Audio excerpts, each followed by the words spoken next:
Amen. At sumayirin, Gabriel, ikaw ay lubos na sinagulap na ating sakripisyo ng pagmahal. Lunas ang ganito, ikaw ay tutusan sa inyong mga ulat.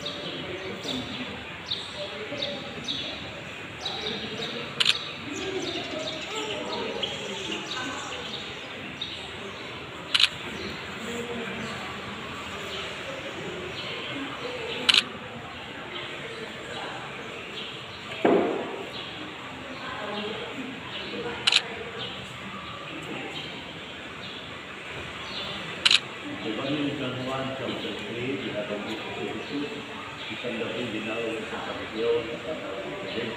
Sabi ni Tulen sa Jesus, siguro, alam namin ang kailangan sa Diyos. Dahil iwan ko ang gawa ng mga dinawag sa inyo, kumandiyo sa ulo at sa inyo.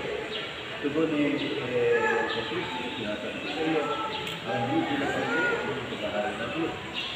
Tugon ni Tulen, kung pero paano sigil ng muli at mga tao kung may siya, hindi na sila papasok sa lahat.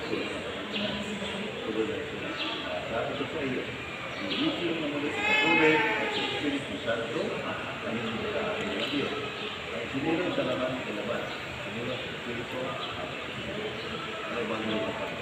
pinupuri ka namin, Panginoon. Dalawang way na pagsilang ng tukoy, pagsilang sa laman, pagsilang tayo ng pangalanan, pagsilang mga tao, ang napangalawa, pagsilang sa Espiritu. Ito nga, kami nga, ito ang pagkamento, namin pinahiliwan ng kamarin ito, ang batang ito yung sisira ng muli. Pero bago yung kagawin niya, pahayag na yung pagkakaya. Pero paano pahayag ito, hindi rin ito pagkakalam. Wala pa na alam ng mga nangyari. Kaya nga, may kagawin ito. Kaya nga, ay ako, ngunit, ay pahayag ito. Tulad ng mga ninyo, ay dinagawin mismo tulad niya. Ay sinupay ko pa ng puso ninyo. Kami nagsisigil ng mga ulan. Kaya yun yung gagawin nila. Kaya tanong ko, bakit pala tayo kayo sa mga ha?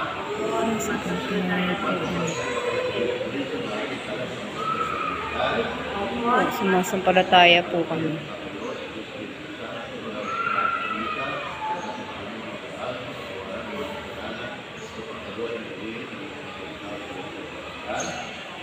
Sumasampalataya po kami.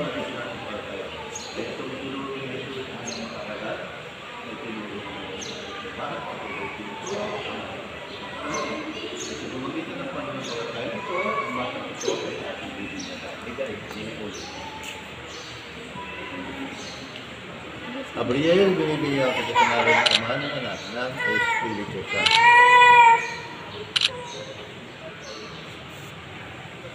Sabi niya ang tubig, ngayon naman ang Espiritu Santo na sinasabi sa amin ng malalakis ng ito.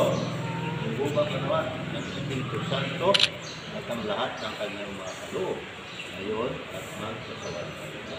Amen. Ang damit sa pagbinyag na ito, sinisip na yung dakilang karangalan, sinisip na iyong pananampalataya. Panatilihin mo, walang bahig yan, hindi, kung mong pagkakaksilan ang iyong pananampalataya, hanggang sumakabit mo ang buhay na walang ina. Ang simbolo ng kanilang naginat na hawak ninyo, mga magulang niyo ina, ay ang inyong pananagutan para baka ito. Kayong may hawak ng kandila, ay kayong mahawak ng ilaw, ibig sabihin, kayo ang tatanda. Kayo ang pumunod sa Kanya, gagawin sa Kanya, Kanyang paglaki na katawan ng Espiritu. Hanggang magkaroon siya ng sapat na gulang, sapat na kaalaman, para siya na mismo ang magkabuhay sa kanyang sarili pananampalataya. Kaya ngayon tayo dudog sa ating Ama, at bilang pasasalamat ang salin natin, Ama namin, Nasa langit ka, sambahin ang ngalan mo. Mapasa sa amin ang kaharian mo. Sundin ang loob mo dito sa lupa para ng sa langit.